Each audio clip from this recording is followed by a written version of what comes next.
Nagbabalik ang PTV Balita Ngayon. Nagtalumpati na si Japanese Prime Minister Fumio Kishida sa Special Joint Session ng Kongreso. Kaugnay po niyan, may live update si Mela Lesboras. Mela? Yes, Dominic, nangako si Japanese Prime Minister Fumio Kishida na para mapalakas pa ang ating maritime capability ay talagang susuporta pa rin at patuloy ng paiigtingin yan ng Japan at maging sa ating ekonomiya, tiniyak din ng Japanese leader na talagang patuloy pa rin silang susuporta sa bansa.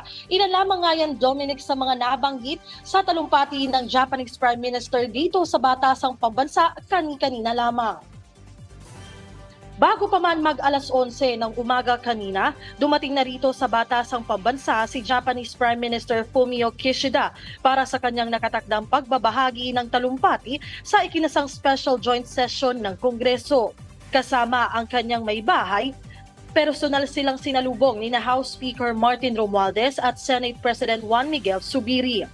Sa talumpati ni Prime Minister Kishida, nagbalik-tanaw ang foreign leaders sa kasaysayan ng bilateral relationship ng Pilipinas at Japan.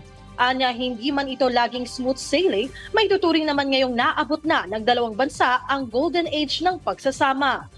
Ukol sa mga hamon sa international community, binigyang diin ni Kishida ang kahalagahan ng free and open international order based on the rule of law.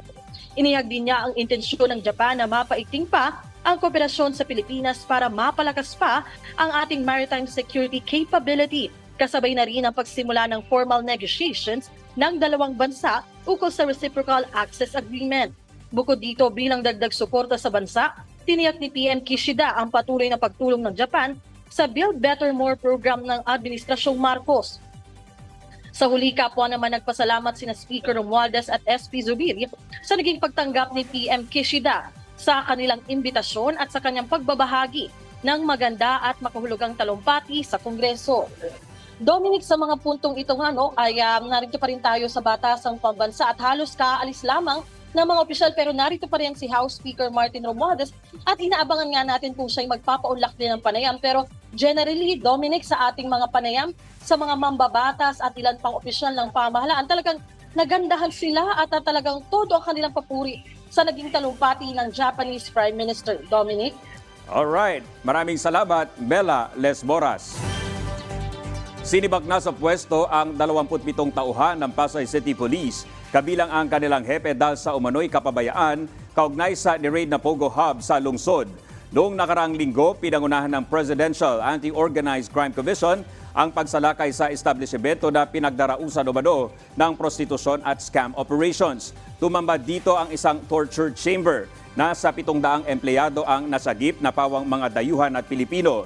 Iniimbestigahan na rin ng Internal Affairs Service ng PNP kung may naging kapabayaan sa tungkulin ang Pasay PNP. Nangyari nga po ito na matagal na po itong establishment, Pogo establishment, how come hindi po nila na-detect yung presence ng mga illegal activities dun sa area. Tumatakbo po yung pre-charge investigation po, antayin po natin yung resulta. Kung magkakaroon po ng probable cause po ay makikita po natin dyan.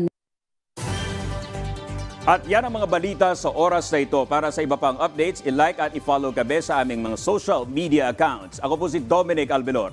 Magandang hapon.